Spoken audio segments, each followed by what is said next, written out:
Hey guys, I'm Phil Town with Rule 1 Investing, and today we're going to talk about a proxy fight that's happening at Lululemon right now. So most people don't even know what that means. But if you own Lululemon stock directly or through an ETF, you're a partial owner of this business and you have a say in what actually happens next. Now, quick definition. A proxy fight is when a shareholder, in this case Lululemon's founder, largest individual shareholder, Chip Wilson, challenges the existing board. Now, Chip says this board is underqualified. They have not been putting shareholders first, they put themselves first, and they've lost the DNA of the business. So here's the question we're trying to answer today. Has Chip been right for the last 8 straight years about what was wrong with his company? And if he has been, what does that mean for you and me, the people who actually own this stock?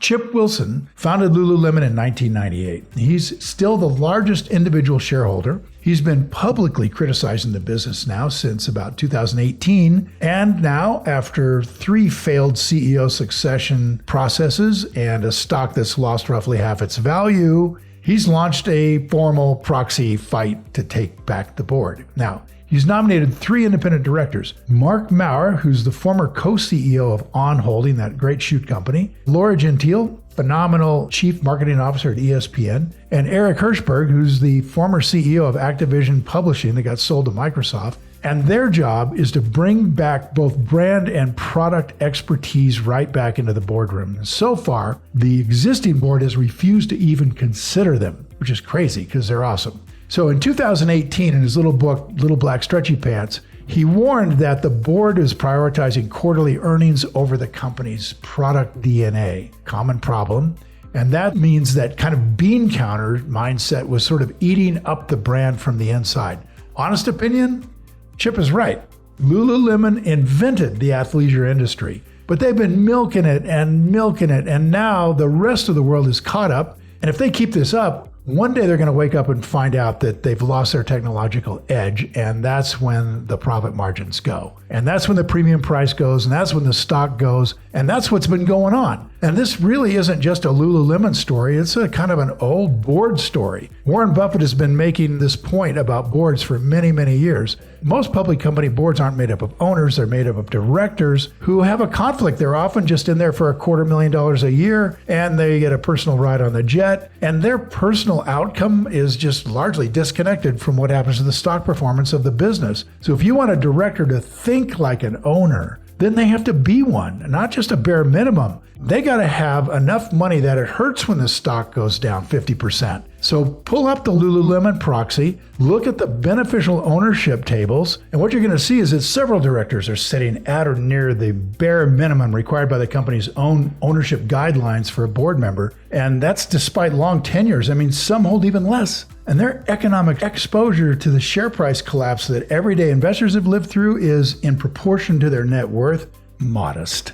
Okay, now that's not a personal attack. The point is structural. When the board doesn't share your pain, then the board doesn't share your urgency, right?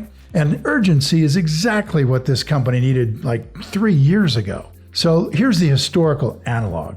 In 1985, Apple's board kind of pushed Steve Jobs right out of the company that he built, right? And the official line was all about strategy, but the unofficial line was the board didn't want this young founder to keep telling them that they were wrong. So Apple, in his absence, turned into a different company. For a decade, they went through CEOs, they watered down the product, they made a mess out of the DNA, they screwed up an amazing company. And it kind of sound familiar because when Apple finally brought Jobs back in 1997, then the DNA came back with him, and a few years later, you got the iMac, you got the iPod, you got the iPhone. You became the most valuable consumer business in history. And that's what needs to happen at Lulu. So this is worth knowing, I think. Chip owns 20% of Amer Sports, and that's a collected brands company. They've been collecting brands like Wilson, Arc'teryx, Salomon. What Chip did is create a brand product committee that helped these brands get their mojo back after Amer acquired them. And Amer stock has outperformed the S&P 500 by almost double since 2024's IPO.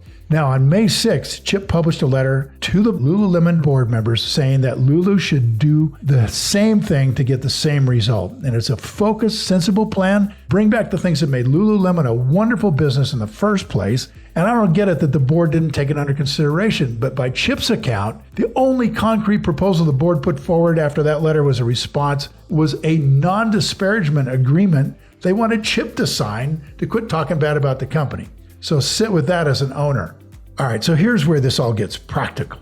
If you own Lulu shares directly or indirectly, you want to support the founder and change what he's pushing for? Okay, call your brokerage. Ask for the control number for the gold proxy card. That's Chip's card. And if you agree that the board needs brand and product expertise, then you vote for Maurer, Gentile, and Hirschberg in place of the 3 people the board is backing for election this year. Now, here's something really cool. If you own Vanguard, BlackRock, Fidelity, an ETF like State Street, or any other broad market funds, you are also a Lululemon shareholder. So you own it through the fund. Vanguard offers something called Investor Choice, and BlackRock has Voting Choice. Fidelity has a pilot program going. Call them up, direct how the shares behind your fund get voted at Lululemon's 2026 annual meeting. Now, let me leave you with a principle. Boards work for owners. They're not the owners. They are the owners' representatives. And when the representatives don't care what the owners want, when the representatives have no skin in the game, when they're getting richer on their fees and they get their jet, when they protect each other from criticism, then they aren't doing their job. And long-term value of the company suffers. Always has, always will. So think of this. If you owned the whole business, would today's board be the board that you would want to represent you for the next 10 years? So my preference, frankly, is to side with the founder and the largest owner, the guy who built this company, the guy who created the DNA of this business, over a board that doesn't share the pain when the stock keeps falling. Now, you got to do the work. Read Chip's May 6th letter, read the board's response, and then vote.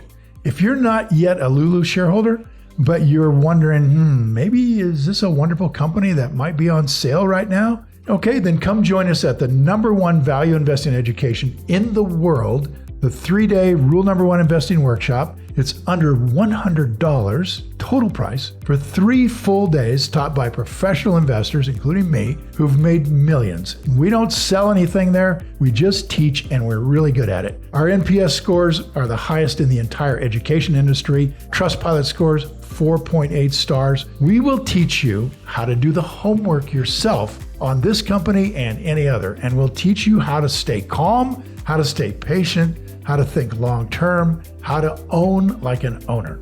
Now go play.